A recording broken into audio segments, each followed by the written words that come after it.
I'm Kyle Senra, and you're watching another episode of the Dynasty Hotseat. It's gonna be fire!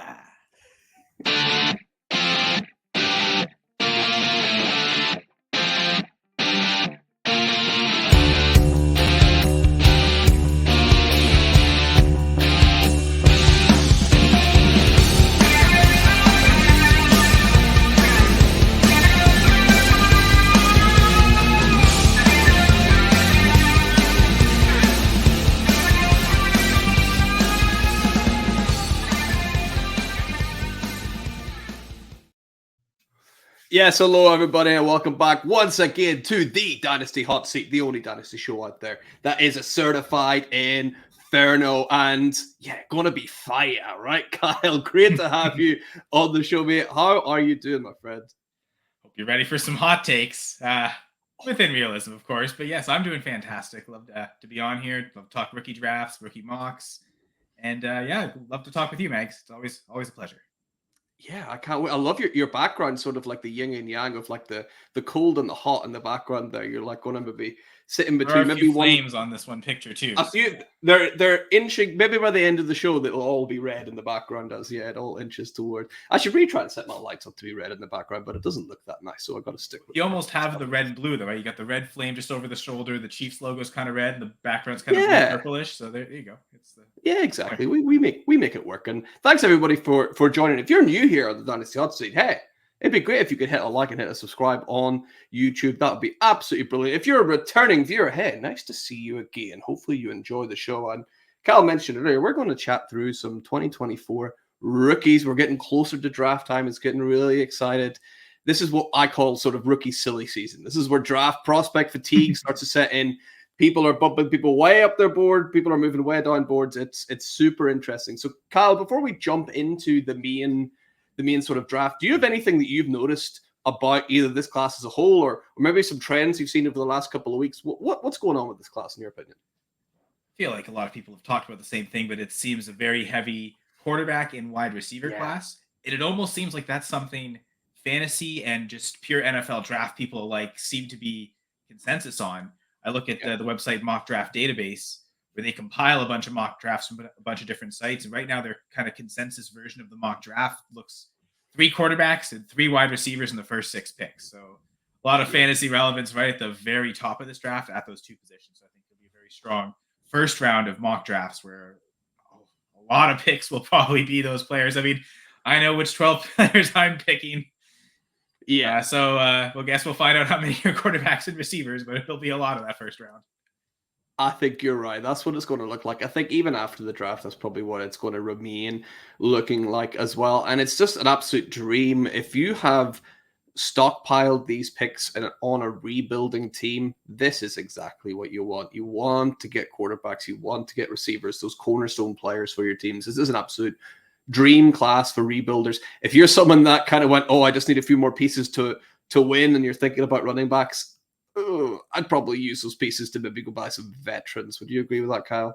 It's funny because I had a team where I had multiple picks, including the 101, which was earned. So it was definitely a rebuilding team. I've actually gone and traded all 3 of them already to get cornerstone quarterbacks, wide receivers, including Jalen Hurts, Chris Olave, Brandon Ayuk. So I figured if I can turn 3 firsts into that, even including the 101, I'll kind of go that way to really kickstart the rebuild. So you can also be really aggressive too, because so many people are thinking, this is a great rebuilding class. You might be able to go out and get, I think there's a bit of a value dip actually on Jalen Hurts, for instance. And so I'll just kind of make that general advice. If you could sell any of these picks to go buy a Jalen Hurts, who I still view as a top 3, honestly, probably top 2 quarterback in Dynasty. He is currently my QB2 in ranking. Just that ceiling he provides rushing touchdowns. In Josh Allen, kind of a dip in both for various reasons. One loses the center, one loses his top wide receiver. So you can go buy either of those with these picks too. I still recommend doing that, but short of getting those true elite, top tier, top 12 wide receivers, top 10 quarterbacks, there's a lot of great players that you can just kind of comfortably pick here and insert into.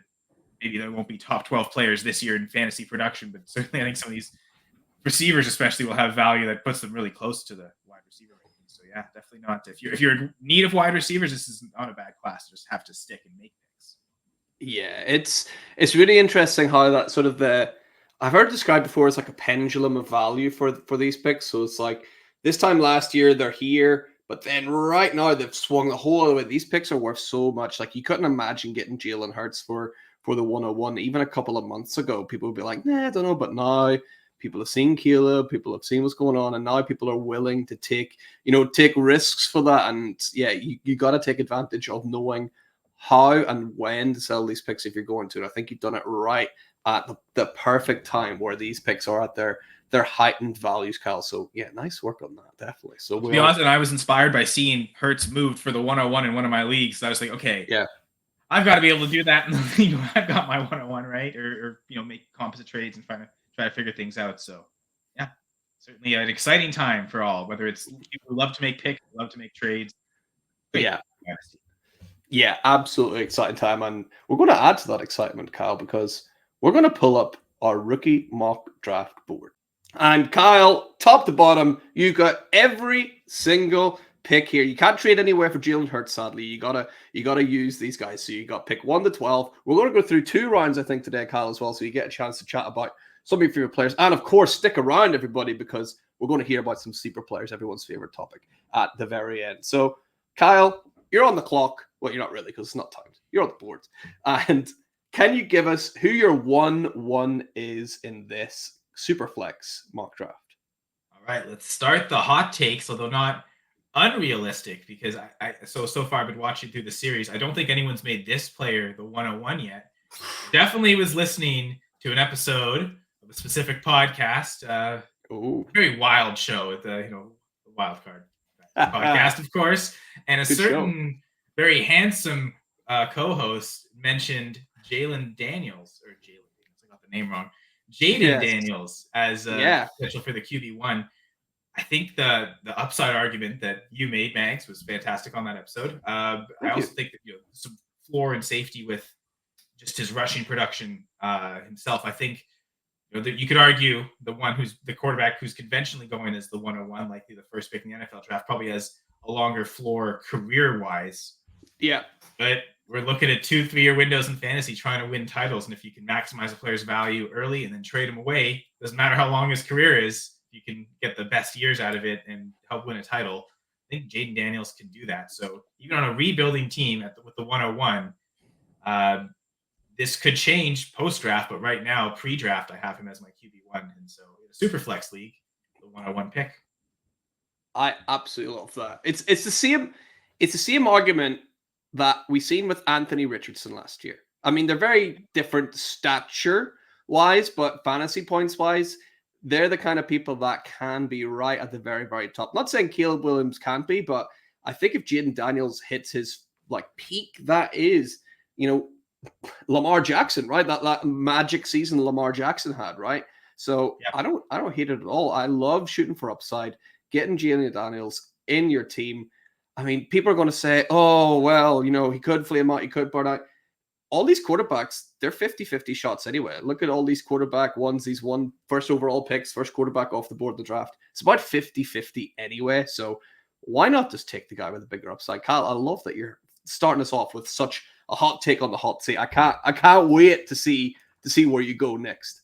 I mean, to be fair, Trevor Lawrence, one of the best prospects we've seen. He hasn't busted. He's done well, but he also hasn't been the impact, true difference maker and really help people win fantasy titles. So I want to take the upside shot. I mean, 101, that's the chance you get to really, you talk about the pendulum, swing your franchise, but I also think the pendulum argument works here. You mentioned Anthony Richardson was the easy. I mean, if not for Bijan coming out, would have been like almost the consensus 101 across every draft, akin to when Kyler Murray came out. I remember that year. There wasn't a single rookie draft where he didn't go 101. That was maybe the most locked in 101 that I've ever seen in terms of rookie drafts. Just everyone did it because every league being Superflex that I was in.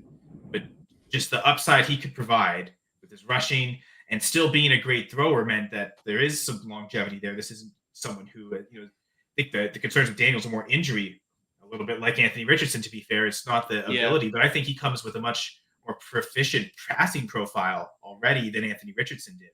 Richardson I think, had 14 games as a starter. The knock against Daniels was, first 4 years in college, he wasn't spectacular, but he got that experience and seemed to really make a difference last year in terms of where his development's at. So I think he'll come in and start right away and then be able to help fantasy managers win right away. But I also wonder if, because CJ Stroud did so well, and now some people are even talking about him as the Dynasty QB1 overall, considering some of the moves the Texans made, does Caleb Williams resemble the CJ Stroud profile more? People have seen the meteoric rise of Stroud. Do they think they can get that with Williams? So is that just the reaction to 1 year kind of pendulum swinging? Because to your point, last year we were talking about Stroud as the QB3. A lot of people. I was actually one making the hot take and saying, no, I'll still take Stroud ahead of Richardson because I like the profile so much. Daniels actually kind of provides the best of both. So I love going Daniels here. And as we've mentioned, Caleb Williams, he will be the next pick, though. Still think a fantastic quarterback profile. I understand why he'll probably be the first pick in the NFL draft. And I also understand why people want to take him as the 101, because it seems like he'll be just kind of locked in to be a pro for a long time. And it seems like the Bears are going to take him. That, so it seems like we also know where he's going to be, which is also a bit of comfort. I think with Daniels, let's say he doesn't go 2 to the Commanders, because I love that spot. If he goes 2 to the Commanders post-draft, I'm keeping him there. Falls one spot and goes to the Patriots. That's much as I don't trust the Bears organization to do things right. Apparently, they look like they're doing things right now. I think there's still that skepticism on Trubisky, maybe not as proficient a profile, but they never really developed him to his full potential. Certainly did the same with Justin Fields. Looked like a fantastic profile coming out. So some hesitation there with Williams. In fact, we know he's going to the Bears, which makes me just a little worried, but I think he'll be fantastic. So QB2 and 102 right here.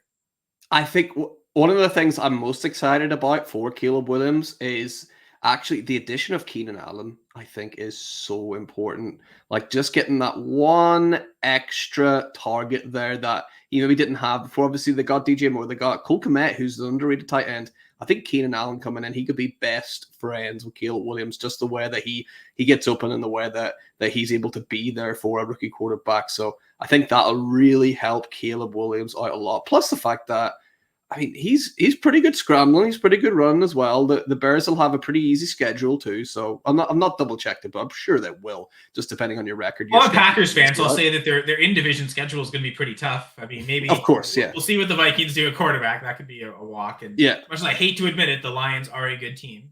The Lions are killing it. But I think Caleb, you're right. He'll be dialed in, he'll be locked in, he'll be available for a long time as well, I think. So we got Daniels and Caleb locked in at 1 and 2. Are you staying with quarterback at pick number 3? Well, the next point I was going to make was talk about the Bears also having the 109 and how deep of a wide receiver class this could be. That might end up being the 4th best receiver. I know people are excited there to add an extra weapon. I would almost think it'd be better. They might get the best tackle in the draft, or maybe the 2nd best tackle in the draft there. Really help boost that offensive line and protect Caleb Williams. Another thing they didn't do with Justin Fields. Okay, we didn't give you receivers. We didn't give you an O-line. The defense isn't that great. go do everything. Now they've actually surrounded Williams well. So I think either route, I mean, heck, if they went defense, I don't think that's awful either. But with this wide receiver class, though, they might want to go receiver, but there might also be some guys that go really early, and that'll be the case here. I mean, I would say some people might have argued this guy's really fallen to 103. There might not be a lot of rookie drafts where you see it happen, but this is the year where there's some really 2, but like several really top tier elite profiles. So one really elite guy over the course of his whole college career coming out, Marvin Harrison Jr. A lot of people's wide receiver 1. I would say in a top tier, maybe not alone, but his the one stat that really stands out for me was just like how productive he was over the course of his whole career. A lot of the numbers I get are from, especially at wide receiver, Peter Howard at PA Howdy on X. And Marvin Harrison, his career average dominator rating, meaning throughout his career in college, how much percent of the team's yards and touchdowns he accounted for, is at 38.6%, which is a wild. Like you typically see that with like an Ashton Doolin at some small school where there's no one else, that just some not so impressive receiver, just good enough to be an NFL guy, will just dominate completely. This was at Ohio State, which is like a wide receiver factory. Several, especially as a sophomore too, were guys ahead of him who came out as pretty good wide receivers in the NFL, were there with him, and he was still demanding enough targets and catches to produce all that. Speaks volumes to how good he is, really, just like the whole package: route running, catching the ball, getting open. Seems like he's everything you want. He's probably the safest prospect in this whole draft because it looks like he's set to be a pro for the next 10 years. So if you you just want that security of knowing I'm getting a player, and because of the wide receiver market we live in now, if he has even close to a like, if he gets like 1,000-yard receiver season, even if he only gets like 4 or 5 touchdowns, but enough catches, he's getting over 100 targets, 1,000 yards, he's probably going to be very easily viewed across the board as a top 12 receiver. He's already really viewed that right now. A lot of people are saying he's already a top 5 dynasty wide receiver. So you can get that asset in investment right now in a rookie draft. It's really hard to do that. So I think there's even an argument to be made that he should have gone ahead of even both quarterbacks. I hemmed and hawed over that decision, to be honest. I might have some rookie drafts with high picks where I've got to make that. I guess the one league with the 101, I don't have to decide. I got Jalen Hurts instead. I feel like I got the best of both worlds. But and Chris Olave. And yeah, maybe he'll be better than Chris Olave. Some people would already maybe value him over Chris Olave right now. Yeah. So the thing is, if you can get him in a rookie draft and then trade him to get elite wide receivers, he's probably the single asset that'll allow you to maybe get a Jamar Chase or Justin Jefferson.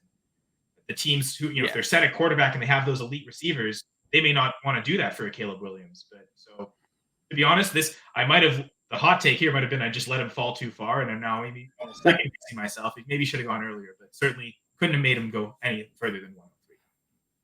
No, I think in Superflex as well, it's so important to take a swing at those quarterbacks. For me, it would maybe depend on what my team is like. Maybe I'm already quite loaded at quarterback, and I think, you know what, I'm just going to take Marvin Harrison Jr. here and just, you're right, that's safe prospect. Have you ever done a startup where the first year they do a rookie draft, and if so, like, was the rookie draft even before the startup draft? So you're literally starting off with just the rookie draft, and then as the first way to fill your team. I don't know if you've ever done that before. No, but that's a cool idea. That happened one time. My oldest dynasty league, back in 2015, we did a rookie draft, and then because it's a salary cap contract league, the auction draft right after that rookie draft. So our very first picks were those rookie picks that year in 2015.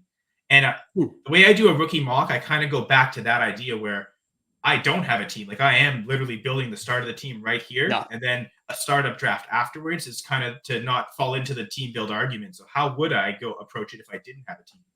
And then I think to that reason, if it's super flex, I'd want to just guarantee getting those 2 quarterbacks, I think. And that's the purpose, I think, of why I went with them 1-2 in this mock specifically. Yeah, I think there's absolutely, like, these 3 guys are, I mean, even if you went, I'm taking Marvin Harrison at 1 overall, no one's going to be mad. Like, he is that good. He's that incredible of a talent. Looks like he's locked on to be an Arizona Cardinal from what everybody's saying. I think that'll be a nice spot for him there with Kyler Murray. So he'll do well. I think there's only one scenario where that doesn't happen. The Patriots shock the world. They go with the Canadian kid, Nathan Rourke, and they just draft Marvin Harrison 103. I think that's the only way unless, because I know there's talk the Cardinals might trade down, but I think, like, especially heard that with the Chargers too, but it feels like those 2 teams, considering the moves they've made, letting Marquise Brown walk away in free agency. You already mentioned the Keenan Allen trade. They released Mike Williams. Both teams look like they're just, okay, we need to just add a receiver that's going to come in and produce immediately. That's Marvin Harrison Jr. That's also Malik Neighbors. I think just as intriguing of a profile, we're going to make him the 104 right here. And nice segue there, Kyle, by the way. Lovely. Yeah. Right. So talk to me about Malik Neighbors, because I get real excited about Neighbors, and then whenever you mention potentially going to the Chargers, I mean, that's awesome, right?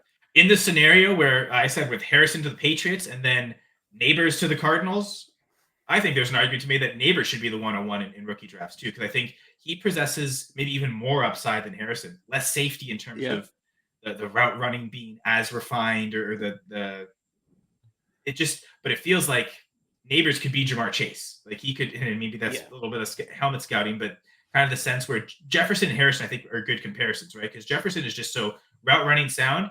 He honestly probably has the best set of hands in the NFL. It used to be DeAndre Hopkins for the longest time, and that was how he was able to just dominate constantly with receptions and be such a great downfield receiver, even without being incredibly fast. Jefferson kind of is the same way. But Neighbors, kind of like Chase, has this kind of like speed dimension as well, where they're just supreme athletes. And so the other stat, like, again, Harrison was the whole career, how much he just produced and how much he accounted for it, that Ohio State offense, that is impressive. But Malik Neighbors, his single season best receiving yards per team pass attempt, again, another Peter Howard stat. So Marvin Harrison's best season was a 3.08 receiving yards per pass attempt for the whole team, which is incredible. Very few prospects have one season over 3. Malik Neighbors, he had a 3.82, which is just wild, insane, off the charts. What he did last year is incredible. tied to Jaden Daniels. They were teammates, right? And so I think there's a reason both are going in the top 4 when we didn't necessarily expect that. I think before the college season, Daniels wasn't talked about as nearly as highly as say Drake May, who are going to make the next pick. If you want to segue to there, so yeah, like Neighbors has just been so electric. That's what people talk about electric. People look at the Chargers, and it's just like, come on, the Thunderbolt. Like, let's make that happen. Right idea. You mentioned, yeah, exactly. You mentioned the next guy up there, Drake May. Here's my question for you, Kyle. Do you think Drake May has been, a victim of prospect fatigue a little bit? Because I'm personally seeing that a little bit from Drake May. It was the step back here, right? Like guys love to get elevate players when they have an incredible senior season or incredible junior season before declaring early. And it looks like his season in 2023 wasn't as good as his year in 2022. So the fact that he stepped back makes people hesitate a little bit. Not to say it was like, again, helmet scouting, but it looks a lot like what Sam Howell did. Howell had a great season the year before he came out. Now that was also a much deeper quarterback class with that would have been the 5 guys in the first round, which a lot of them have kind of flamed out. But the Trevor Lawrence here. So I think maybe it was wise to wait, considering Pickett was the only first rounder the next year, but for some reason Howell just shot down the boards. Still seems like he's the best quarterback in that class. I guess Brock Purdy actually is. Let's be honest. Yeah, true. But he fell to the 5th when he was expected to be a first rounder. Malik Willis was expected to maybe go in the top 3 that year. They all fell. Yeah. It was weird how Howell fell so far. And I guess part of it was his last year wasn't as good as the year before. We did see him take a lot of sacks, which maybe that was a problem as well. Seems like the one thing I've heard is the big negative on May is under pressure doesn't seem like he does as well as Caleb Williams. You mentioned the scrambling ability, the ability to make throws, pressure at his face, kind of still make sound decisions, I think is there. May, it seems like he might be a little reckless, trying to throw while being hit, could lead to interceptions or just, or fumbles and not protecting the ball enough. But it seems like all the arm talent in the world, everything you kind of want in a prospect, a pretty productive career in college. Maybe not quite as proficient as the other two. The completion percentage is a little bit down. It seems like all 3 are really good deep ball throwers, Daniels, Williams, and May. But career completion percentage, Caleb Williams and Daniels are above 66%, 66.9 for Caleb Williams, which is really impressive. Drake May is 2% lower, 64.9. So it seems like all 3 of them really, there are kind of throwing in all areas of the field. So to see still completion percentages in the mid-60s there, considering it's not just all dump downs, is still very impressive. So I think May's a great prospect. It's just he's almost having the unfortunate of how good the LSU offense was. If not for how great of a season LSU just had, he's probably a 103 locked in. But that raised both Daniels and Neighbors in a lot of people's mind, including mine, as I'm clearly making that decision here. So Drake May has the 105, but it really does feel like this is the tier break. I'd imagine, and all 5 are expected to go basically as the first 5 picks in the NFL draft. Exactly, right? It's incredibly easy to these are the first 5 picks in Dynasty as well. It does seem like that's the case because all of them do look like really great prospects.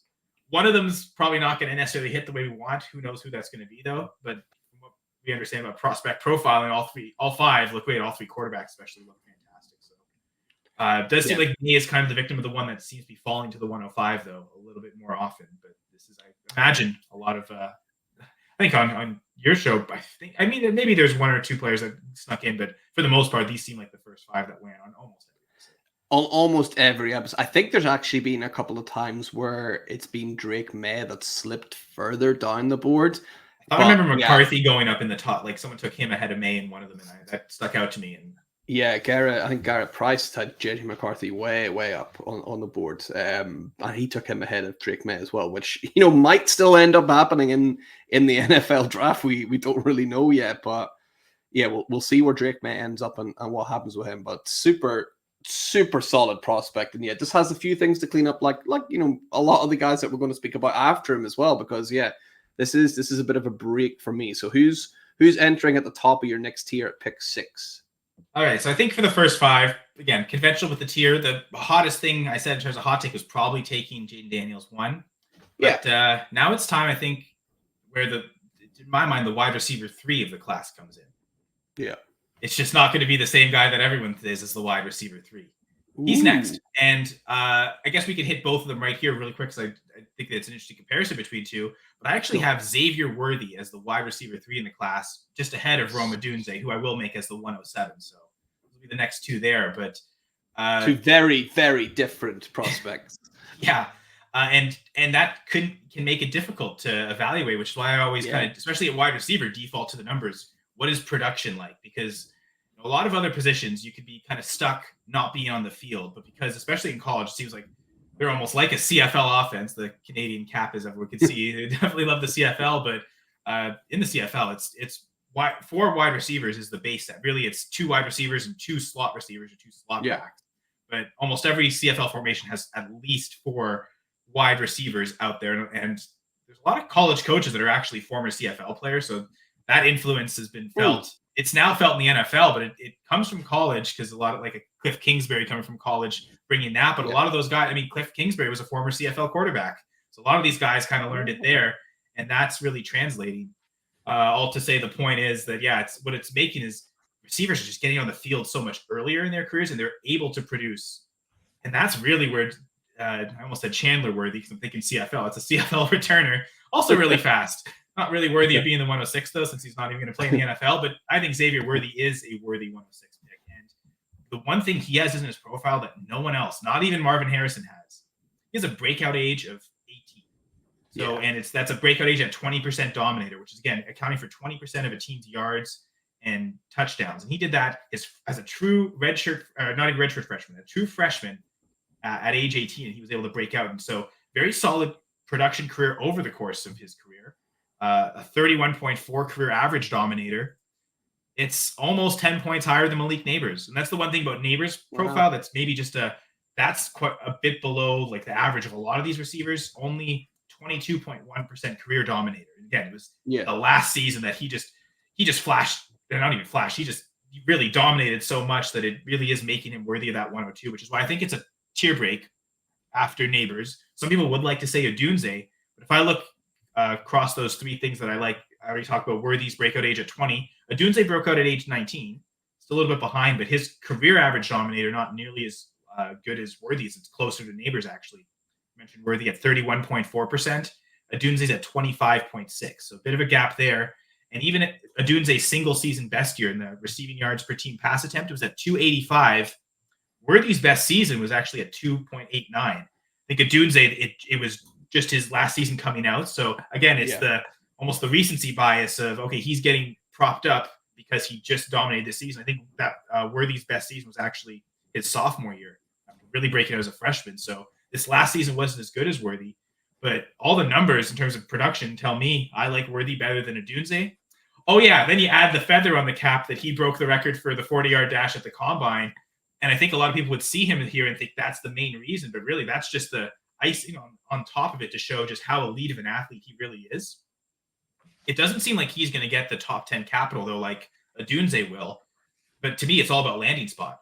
If he ends up on the Bills or, the 2-time defending champ Chiefs, let's say. Yes. I want Worthy still over Odunze, especially because right now he's being mocked to the Giants. Now, again, if the scenario where like Harrison goes to the Patriots, it moves everyone up. Maybe Odunze goes to the Chargers. That's landing spot. If he ends up going before Neighbors too, and like if he ends up on the Chargers, Cardinals, that's maybe where I'll accept Odunze as the real 106. But for now, I'm going Xavier Worthy there, and then Odunze follows up because I still think he really is a strong receiver. I don't necessarily buy into the takes that he's in the same tier as Neighbors and Harrison. Some people even say he might even be the wide receiver 1.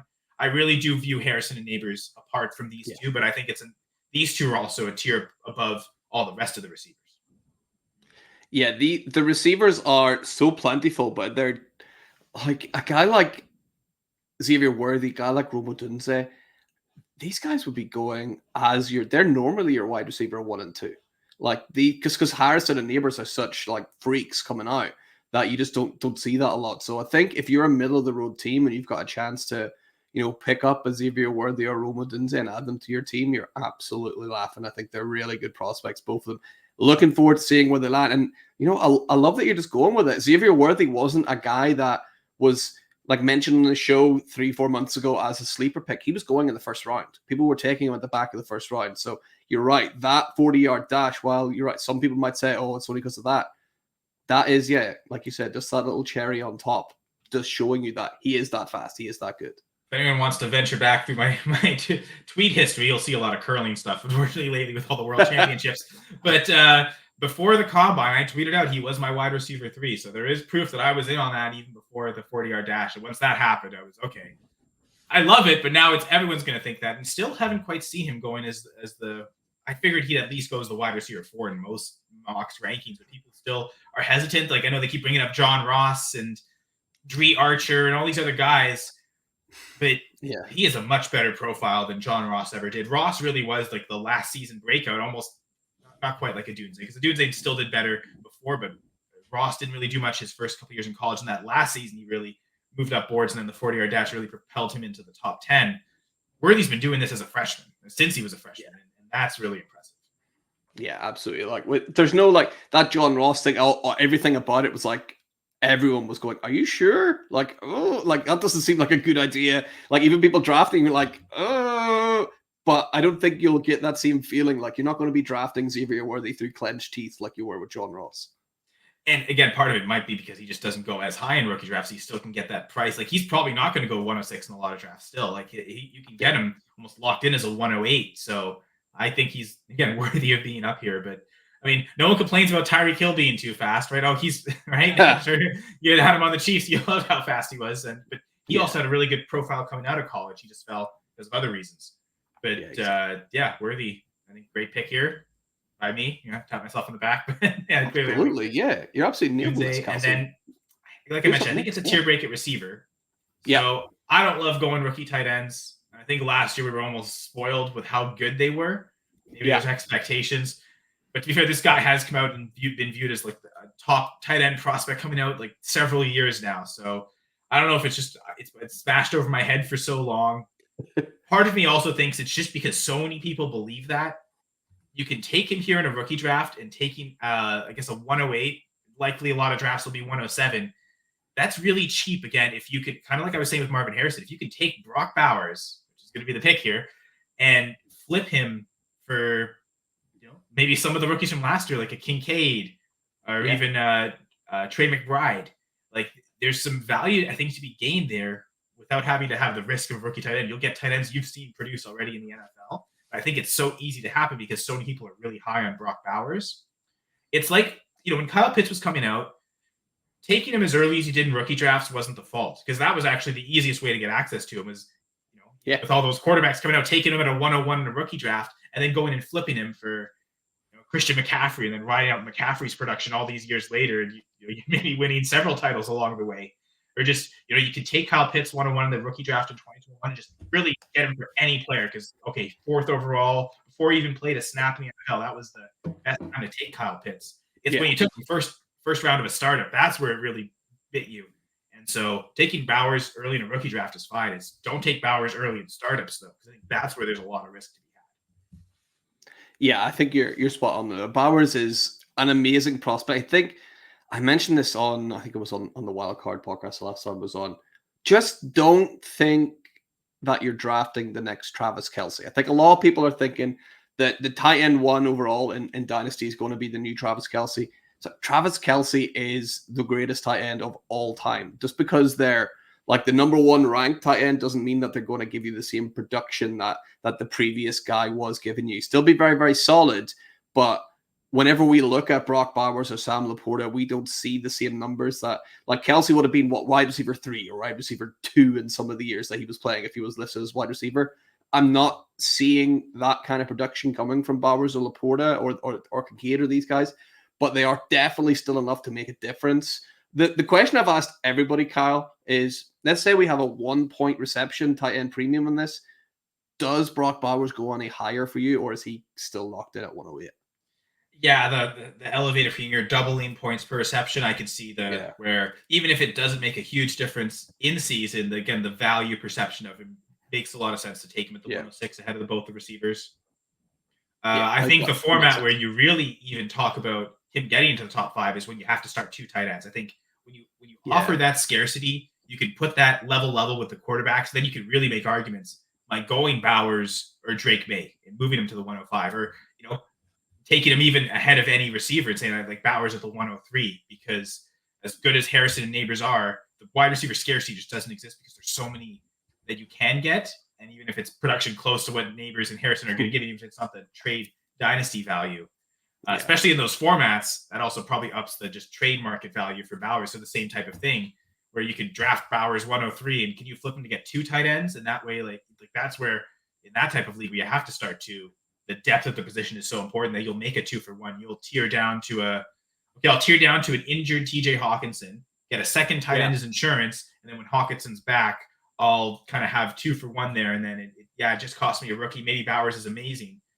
As long as Hawkinson recovers well from his ACL injury, though, he's also put up really good production. It was kind of viewed as a great prospect, great athlete coming out. It feels like I've always liked Hawkinson more than Pitts. And I always kind of felt like we kind of disregarded how great of a prospect Hawkinson was to me. It's like, okay, Pitts is the greatest thing ever. It's like, okay, but we just saw this, right? This hyper athletic tight end come out with, this great profile, and Bowers is the same thing. So, and it even took Hawkinson a couple years to get going. And I mean, I don't remember Kelsey being touted. I wasn't playing Dynasty when Kelsey was a rookie, but even when I first got into Dynasty, 2015, he still wasn't being touted as the tight end like he is now, like where he is again scoring as the wide receiver 3. So it does take time to mature. So Kelsey Bowers, barely made it out of college. Like he was still learning the position. Like he almost got cut, like from Cincinnati. Like so I think he did actually get. I think 1 year he was suspended from the program, and then he got his way back onto the team. But yeah, there's definitely there's red flags to his profile for sure. So again, early in a rookie draft is fine on Bowers, even reaching before this. But it's the one thing I can be really worried is on the open market trading for him and giving up a lot, or taking him super early in the start. That's where I'd be really hesitant on Brock Bowers.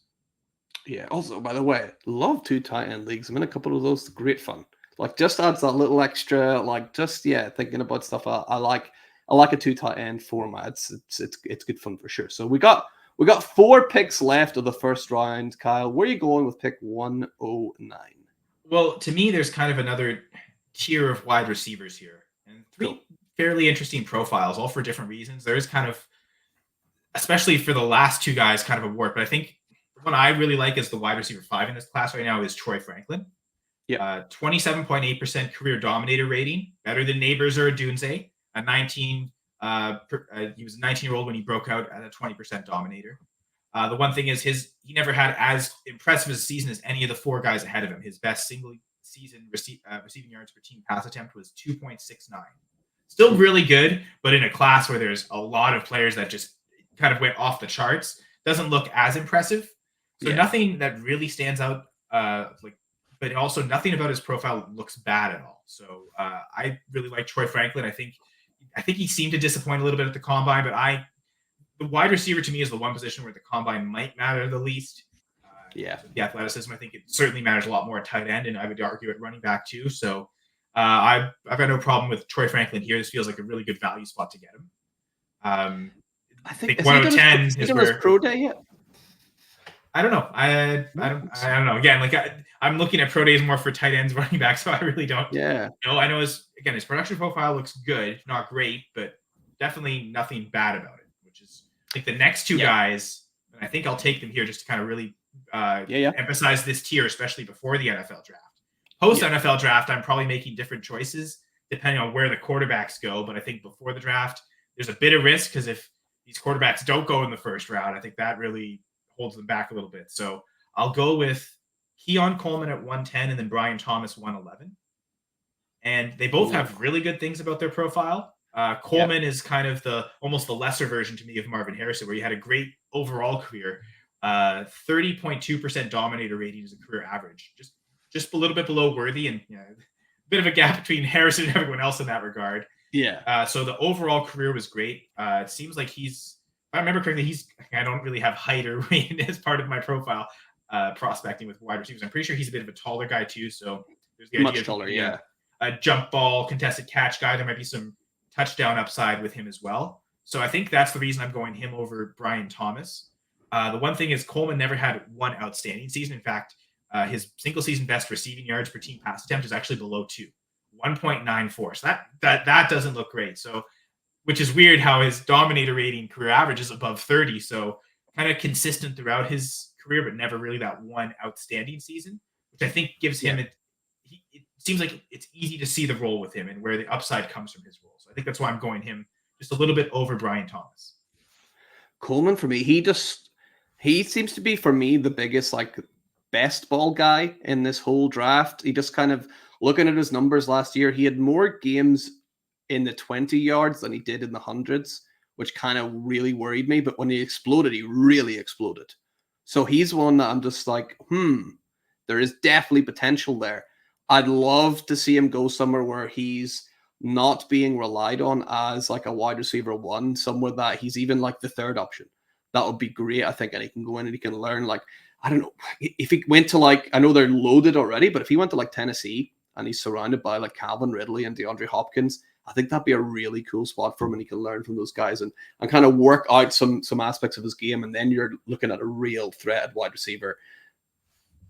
And that might allow him to play in the slot as well and be a big slot receiver. Yeah. That might give him immediate production because Hopkins just dominates on the outside and he has his whole career. So whether at his age, it doesn't matter because, again, he was never the fastest. So he can still do everything he's always done in his career. If Calvin Ridley is maybe he's 30, but he's still got a bit of speed. He was never a fast player either. He came out and he had a really bad combine as an older prospect. So he's never been a burner speed. He's always been able to get open deep. So you're right. That is maybe an ideal landing spot. Now, I suppose that would have to require him to fall to the second round of the NFL draft. That would be kind of maybe a knock against his profile because then he'd be a second rounder, not a first rounder. So a good landing spot in theory. But then, there's the question of how many first round receivers are there and how many do we take ahead of him? That's going to be the interesting conversation, right? We can get fooled with a Kadarius Toney in the first round and or an Amon-Ra the same year in the fourth round. And those who I remember Gerson Aguirre. I remember I was doing a live stream with him on day 3 of the draft when it happened. And he was adamant. Didn't matter that it was fourth to the first rounder. There's no way I'm taking Toney ahead of Amon-Ra St. Brown. Regardless of the 3-round difference, and those who stuck firm to that profile on Amon-Ra were rewarded because he was, if you took, Bateman was going sometimes a full round ahead of Amon-Ra in some rookie drafts I saw. So like there was, you stick to the strong profiles, and there is the one wart in his profile, just not one outstanding season. But I do like Coleman, and I do like Thomas. The one thing with him in his profile, his career average dominator was 20.6%. So that's the lowest we've seen so far. And we have to get quite down my wide receiver rankings the rest of the way to find someone who's lower than him. Just for people listening as well, you mentioned like dominator. Like how is that worked out for a prospect? How do you get a dominator rating? So again, it's just a percentage of the team's receiving yards and touchdowns. So the career average will take basically the career, every game they played, how many total yards and touchdowns were accumulated, and then how many percent this player accounted for. Yeah, it's for guys like that. I would think for like Brian Thomas, having someone like a Malik Neighbors like on the same team, right? That's naturally going to bring his dominator rating down, right? And we could also explain why Neighbors' dominator was so low. They both kind of kept each other lower in that regard. So a 2.86 single season best receiving yards per team pass attempt. That's essentially what Roma Dunze had, 2.85, actually 0.01 lower. So I think all of these guys seem like they're the first rounders to me. Like these 11 players, and then really 112, you can be kind of wild, I think. Now, again, post NFL draft, there could be as many as 6 quarterbacks go in the first round. True. A lot of them probably go ahead of certainly this tier at wide receiver, even ahead of Troy Franklin, maybe even ahead of Brock Bowers, depending where he lands. So we'll see where the quarterbacks. Right now, I'm a little hesitant to go on them, just not knowing, because if they do end up as second rounders, that changes things a lot. Whereas you mentioned, if Keon Coleman goes to the second round of the Titans, we're still willing to kind of maybe draft him in the first round of rookie drafts. The first to second round isn't as huge of effect at wide receiver as it is for quarterback. So going from a pre-NFL draft perspective, and like, do you have any actual rookie drafts that happened before the NFL draft? I am currently in one right now. It's a league called Rookie Mistakes, which I think is a great name for it. So it's all about you drafting rookies first. But I have pick 412, and that's it. So it seems like those are I've got 112 in my same league where it's the only draft I have before the rookie draft, and that'll start kind of later in April. But that same thinking is man, if one of those quarterbacks falls at 112, it's maybe a good chance to take there, because if they get in the first round, it could be more. But if they don't, then there's risk there. So I'm trying to the risk reward at the 112. So I've actually got that in mind. And I think how I lean on it right now is I would just take my highest rated quarterback. I don't know if I'm probably the only person going first round this guy, but I'm going to go Bo Nix as the QB4. Ooh. Talk to me about Bo Nix then, ahead of guys like Mike McCarthy and like Penix as well. Why take Bo Nix out of Oregon? Well, as a Packers fan, I really don't like Mike McCarthy anymore. No, but yes, that name still no. He won a Super Bowl with the Packers. Can't fault him too much. But the one thing that's bad about Bo Nix, and I'll start with the bad, and probably why he's very rarely going in the first round, is his career average depth of target is a lot lower than all the other guys that are viewed as the potential first rounders. So Oregon's offense was a lot of short, quick, and yards after the catch. You know what? The NFL is kind of evolving to that. So it also seems like he could go into certain offenses where he could be ready to go right away. If he goes 12 to the Broncos, for instance, I mean, we don't love the receiving core right there. I mean, maybe if Marvin Mims steps up, that looks a lot better. Yeah. Cortland Sutton's still there, but under a Sean Payton offense, that kind of he fits almost perfectly what Drew Brees did over the course of his whole career, including winning a Super Bowl. So to me, Nix is the biggest wild card, because it seems like you already mentioned JJ McCarthy and Michael Penix. They seem more certain to go in the first round, whereas Nix could fall out. But let's say 5 quarterbacks go before the Broncos pick at 12, and they think, okay, Nix is our only chance at a QB. They might just take him right there. Yeah. That certainly, I think, helps his case as a first rounder. Now, if the Broncos decide to wait and take him in the second round, that's not great, but it's also not awful either. So I kind of still get the sense, I mean, for him to go in the first round, it probably means 6 quarterbacks are going, because it seems like the likelier that McCarthy and Penix go before him. But I just like his production profile more.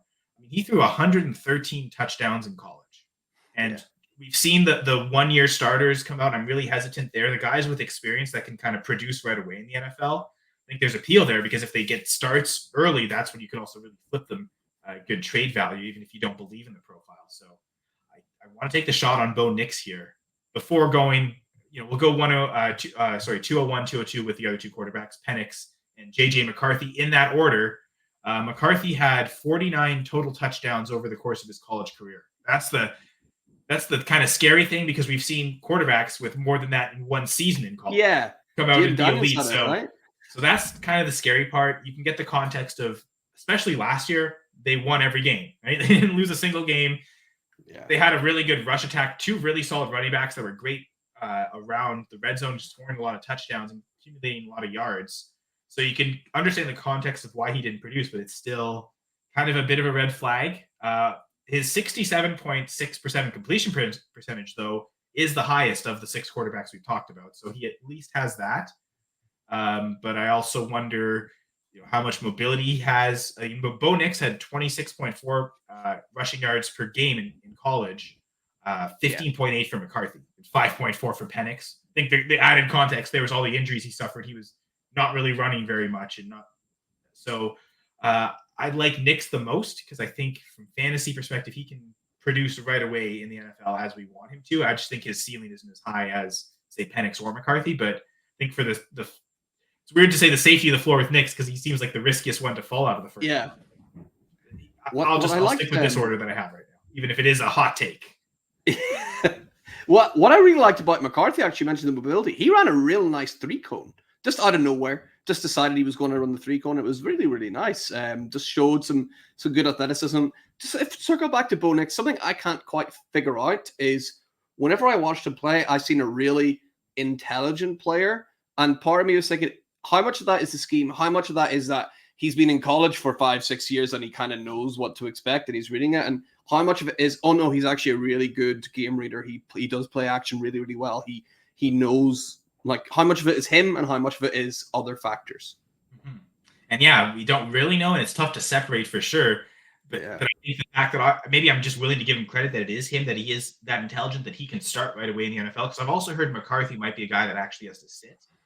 A lot of appeal to him, but because of his, I guess he did start early in his college career too, but he did not start. He saw action. He came in from an injury, right? Was that some?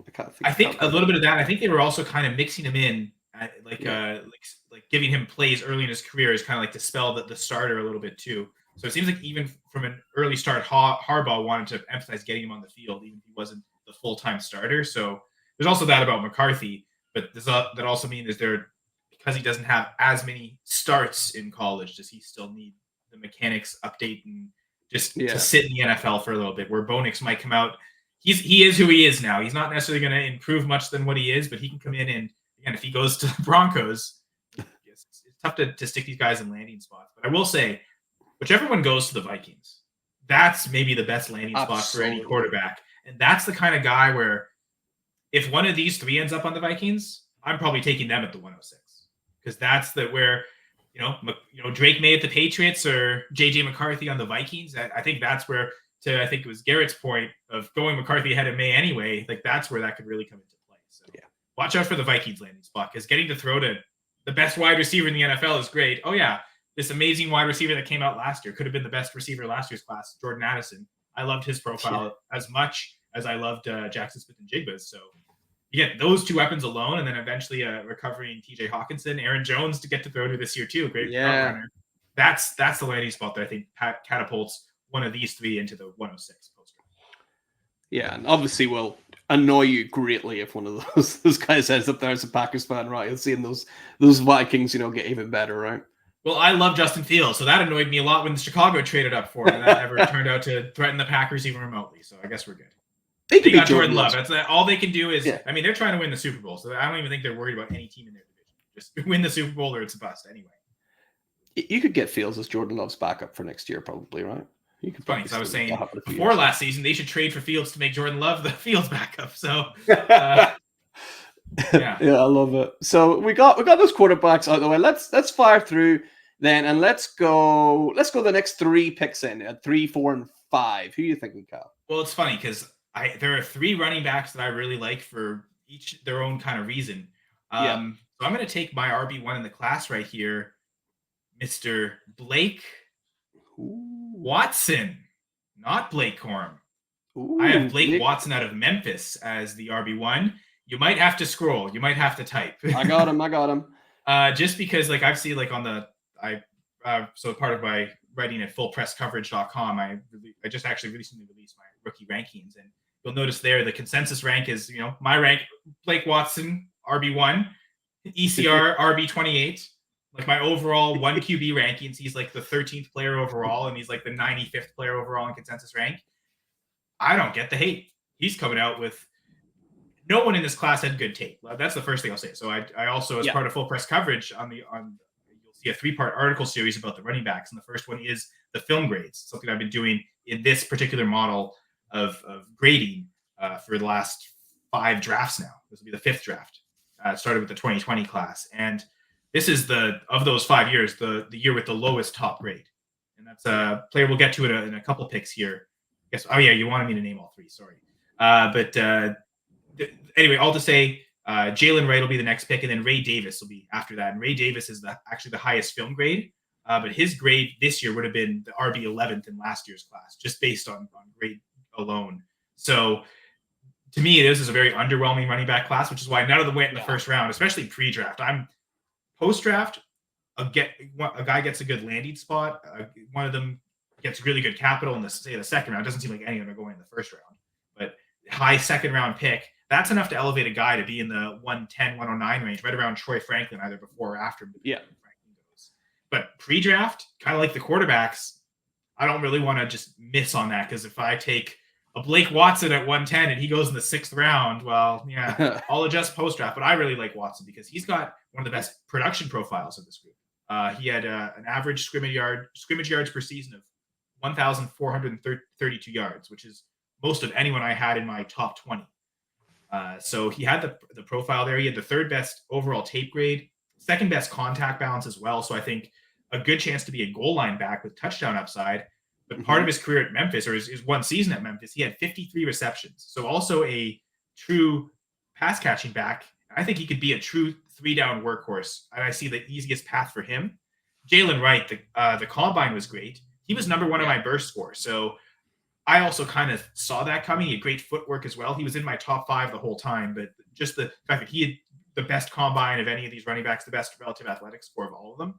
He gets the number 2 nod. And then Davis, who was my top film grade guy, not a great combine, great college production, though, better than Jalen Wright, to be honest. So it took the combine to kind of flip those guys, but Davis to me is still a top 3 back. So that's why I like these. I think Davis is big now. If Red Davis was 20, he'd be the running back 1, I think. But the fact is he's going to be 25 when he plays. Like, he is a lot older. So I think that's his big knock. But those 3 guys, I'm gonna go and watch some extra tape on Watson. I think now you've said that, Cal. I'm gonna have to dig into that a bit more. So we'll go after those 3. Not a lot of people are talking about, but I like what I see, and I'll let the NFL tell me I'm wrong before I don't make him the RB1. Love it. Yeah. So we got those 3 running backs locked in. Are you sticking with running back with your next 3 picks, or were you? I kind of am. It feels like, the wide receivers. There's a couple guys I kind of like, but there's still at least the top 5 running backs I really like. So as a bilingual Canadian who speaks French, I'll say Audric Estimé from Notre Dame, but it's Audric Estimé from Notre Dame, and then Jonathan Brooks as those next 2 for sure. And honestly, talk about an impressive combine. The second best relative athletic score for running back was Trey Benson, so we'll take him here as well. Estime is actually the only guy I had ahead of Watson in the contact balance category. So another guy I think can be he's a house. Like, that guy is the biggest guy I've ever seen in my life. Good touchdown upside. He reminds me of a better version of last year's Chris Rodriguez. Rodriguez had the best contact balance score. I think he had a worse overall score than Estime, though. Not as good footwork, and like the burst was really bad. Whereas, I know Estime had a not so strong combine. His relative athletic score is still 8.59. Ray Davis was 6.12, so that's really not that great. But Estime was okay, just not as impressive as, say, Wright or Trey Benson, for instance. Benson, I didn't love the tape, so he's someone who's really risen in my rankings because of the combine. One of my highest risers at running back in this final pre-draft ranking. But Jonathan Brooks, the ACL is a bit of a concern. Yeah. I liked Kendre Miller more than I liked Jonathan Brooks in probably a lot of regards.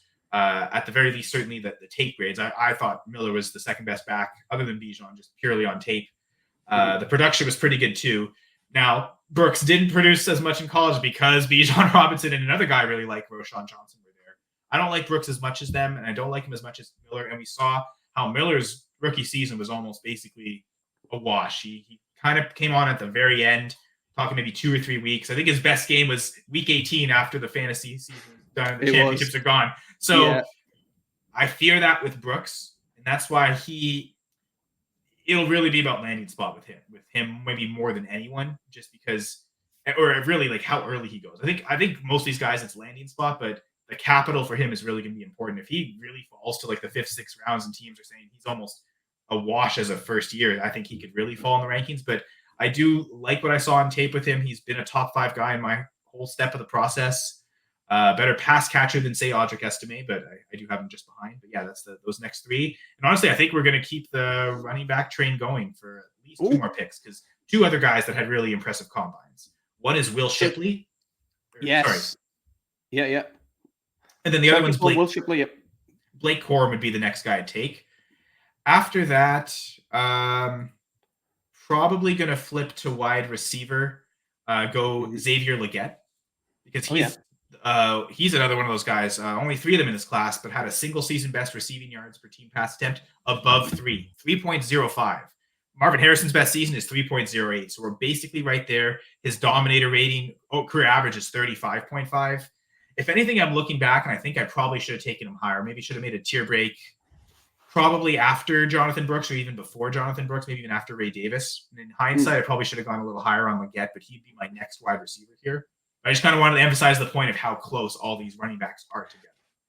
You could reverse that. You could reverse the order of those running backs, and no one would be too mad. In fact, I think people would actually maybe prefer it. You had the wrong Blake at the front, right? Like they would look at, okay, it starts and ends with a Blake, and which one? But yeah, I'll be convicted on Blake Watson. Corum's another guy I didn't love the tape, but how good of a combine he had, and certainly his college production was pretty decent enough too. That, like Benson, I raised him up, admitting that it might be wrong. Now we're going to go kind of really hot take here with the tight end 2 to end this. Ooh. And it's not Ja'Tavion Sanders. Yeah, no, I knew you were going to say that. Not a great combine performance from him. His relative athletic score, 8.06. I think I would put him 9th among tight ends. So, well, actually 8th, because Brock Bowers didn't actually run at the combine. But clearly Bowers didn't need to. He's kind of his own tier, totally different than all these other tight ends. But for the rest of them, I mean, landing spot more than capital is always more important for tight ends. You need to go to an offense that's going to utilize you. And also, if you're in a committee tight end situation, how do you stand out? It's by being the best athlete. So I'm going to end with some Canadian bias here, but I mean, the numbers don't lie. Theo Johnson ran he ran really well for his size. His relative athletic score is 9.99. It's like Zach Kuntz last year, but I think I remember Zach. Yeah. This is like Mike Gesicki, because I think it's a better profile, closer to Gesicki than it was with Kuntz coming out in terms of production and not being from a super small school either. So yeah, I think until the NFL tells me where these tight ends go, even this feels too early for Theo Johnson. I think more just feeling really patriotic with Canada. Yeah. In their semifinal game at the men's whirling curl championships this year. So wanted to add a Canadian flavor into here, but he legit is my tight end too. And I think that's the last hot take I have. And I really wanted to share that here on the hot seat. I love it. Getting some of your countrymen into. Sadly, can't take any Scottish or Irish punters or kickers on this show where I can maybe show. Maybe someone will take Louis Rees-Zammit out of Wales at some stage on the hot seat. Who knows? But if you ever do a startup mock and you need to do like, okay, we'll put the 25 rookie picks or even the 24 rookie picks in the mock as well instead of the rookies, and you just kicker for those spots, that you make sure you take your Irish, Scottish punters. I'll typically just go out of my way to take former CFL kickers. Nice. He was a kicker in the CFL, but a punter in the NFL, and it's a different color, so it messes everyone up. It's great. Chaos. Sorry. Yeah, you gotta have a little fun. You gotta have a little fun with those picks for sure. So that brings us, Kyle, to the end of the 2 rounds. But I did promise at the start. Like, you've mentioned some guys that maybe some people think are sleepers, but let's give you one more opportunity. Is there someone else you're like, damn, I really wish I got to speak about this guy and get him mentioned as your sleeper pick? Oh, rookie sleepers. I was thinking just like a sleeper in general. I forgot, because I have a couple of like really deep NFL sleepers that you can probably pick up on off all your team. So I can actually do it as a bonus. If I wanted to go with another tight end, it'd be Ben Sinnott. 9.75 relative athletic score. I guess at wide receiver, the next guy I have behind Xavier Legette is Devontae Walker. So it'd be those two as kind of the next kind of sleeper picks. I feel like my sleeper running back is my RB1, so it's tough to have I mean, Dylan Johnson's next in the running back list, because he had a season with 65 receptions in college, which is kind of wild. Like that's the most of any running back in this class, even more than Blake Watson. Really didn't have a good combine though, so I liked his tape, but his college production profile outside of all the receptions really wasn't great. That year he had 65 catches. I think he had like 90 carries only. And last year at Washington, I finally got like a 200 carry season, and he barely caught the ball. So he's done it all split through his career, but he's never put one season together as a true workhorse back. So and again, the lack of a combine score that was great does worry me about Dylan Johnson. So if I had to pick one more sleeper, I'd just go with I'd probably go Ben Sinnott with that RAS score being so high as my tight end 3. Yeah, I like Ben Sinnott as well. I think he's a good athlete. Some guy might come in, might take him a few years, but he could definitely get it done for sure. And hey, we got bonus sleepers then. Let me get rid of the rookie board then, Kyle. And you'll tell us about your bonus NFL sleepers. So you can go pick up off your waiver wire right now. I might even be able to use some of them for my terrible team that I'm doing at the minute. Oh yeah, you could definitely pick up. Yeah, there's nice. I mean, we'll let people decide, but I'm pretty sure they'd be available in those leagues. I haven't seen them on any rosters when you scroll through the videos, but so both former CFL players, which is why I'm so excited by them. One's a quarterback though, so there's also some high leverage position right now, and especially again, I've joked about the Patriots. What if they don't take quarterback? What if they're content with Jacoby Brissett and Nathan Rourke as their current QB room? I mean, Bailey Zappi's there too. I think Rourke will beat him out. He's got an incredible. He's got a cannon of an arm. He played at Ohio University, not Ohio State, but he was known as the Canadian Cannon there. Really strong arm. He can make every throw in the NFL like he did in the CFL. What he showed in his only season starting in the CFL, really was just 10 games. He totally dominated the league. Even with just 10 games and missing with an injury, he was still like second or third in touchdowns, in passing touchdowns overall. He was just that much better than everyone else. One of the things he did really well was scramble in the pocket, kind of avoid sacks, and be able to make throws. He did show that in the preseason with arguably the highlight of the preseason when he was playing with the Jacksonville Jaguars. Week 1 of the preseason against the Cowboys. they were down late, and in the fourth quarter, he makes a touchdown throw where he avoids 3 or 4 sacks, just climbs in the pocket. As he's being thrown, he managed to make the throw perfectly on time and on spot, 30 yards down the field for Divine Azigbo to make this incredible catch in the like, not even a receiver makes it. It's a running back, and you still managed to work with that and make it. I thought that was a nice Divine Azigbo cameo, former Dynasty stash himself. But I think Nathan Rourke, he probably isn't, like, if they go in with this QB room, it seems like Jacoby Brissett's going to start most of the season. But if he does struggle and Rourke's the backup, or if Brissett gets hurt, there is a chance Nathan Rourke might even get some starts this year. Now, in all likelihood, Patriots are probably drafting a quarterback, and he's a third QB that you can continue to stash. This is only his second year, so he also does carry taxi squad eligibility. So there's also for leagues where you can put a player up to 2 years in terms of 2 years NFL experience on the taxi squad. So you also don't necessarily have to have him on your active roster if you want to stash him on the taxi squad, which I think makes him perfect. The next guy I'm going to talk about actually does have some NFL experience, so he won't count for a taxi squad, but Austin Mack. He was an Ohio State University wide receiver. He played for the Giants. I think it was 2020. 2020 season. He was on practice squads for a couple of years. Couldn't sign on in 2023, so he joined the Montreal Alouettes. He, in his first year in the CFL, led the team in receiving yards and catches, and was the top 5 in the league. Alouettes went on to win the Grey Cup, and it was funny because going into the year, everyone was kind of we don't know about their quarterback. He hasn't been able to win with other spots, and we don't know about this receiving core. It's super young and unproven, and you got this one guy coming from the NFL, but he's never played before. And they won the whole thing, and he was a dominant factor even in that Grey Cup game. And he kind of springboarded that, and he signed with the Atlanta Falcons. And now that Kirk Cousins has gone there, I mean, they brought in Darnell Mooney. Obviously, your favorite receiver, Drake London, still exists. My boy, Drake London, yeah. But if you want to leverage against all the Drake London hype, thinking that he might struggle, who are the other receivers to go with? Austin Mack might be the third wide receiver on that Falcons team. Again, a guy you could probably pick up for free in most of your leagues. I don't even think I've done that yet. I've got Nathan Rourke on a lot of leagues stashed, just because of the importance of the quarterback position. But maybe I'm even going to start looking into, where can I go just pick up Austin Mack randomly? Where do I have enough bench spots where I can kind of justify that to where it's not because again, he won't be taxi squad eligible. But Nathan Rourke, Austin Mack, go pick him up for free, because those are the best kind of stashes where you don't even have to pay a draft pick to get them. Yeah, exactly. They're free, and you don't even need to put in any fab as well, because no one's going to be 0 fab. Pick them up for free. You'll be absolutely great. So love that, Kyle. Thank you for the bonus sleeper picks as well, and thank you everybody for joining in and listening along. If you've not already, hitting that that thumbs up, and that subscribe button as well. Hey, hit that bell as well if you don't want to miss an episode. Why the hell not? Kyle, that was absolutely brilliant. Thank you so much for coming on once again. Do you just want to remind everybody, where can they find all of your work online? So I already mentioned my Twitter handle, which is on the screen too for those watching the video, but anyone audio only listening, @SenraSays. And I contribute to 2 sites. So one I already mentioned, fullpresscoverage.com. You can find my rankings there, Dynasty rankings, but also in-season weekly rankings as well. Available on the website. I'll also do a few articles throughout. But I do 2 podcasts for Full Press Coverage. So I record both the Full Press Fantasy Pod and the Full Press Packers Pod. Being a Packers fan, that one's more NFL-centric, but the Fantasy Pod, exactly what it is. It's all about fantasy football, especially this time of year. We mostly focus Dynasty really up until like the end of June, and then like July, August, and the in-season are redraft-centric and in-season-centric. But from January to June, like half the year, it's Dynasty time on Full Press Fantasy Pod. So we're just now getting into our rookie discussions.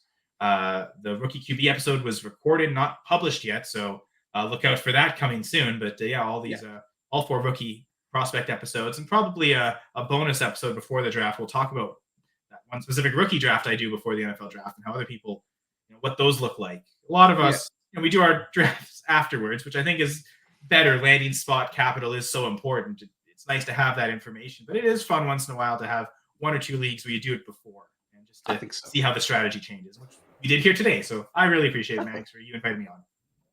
Oh, absolutely my pleasure, Carl. It was great fun as always chatting to you. So, and thank you once again for popping on. Thank you to all the listeners. And remember, for anything Dynasty you need to know, keep it locked right here on the Certified Inferno. And we'll see you next time.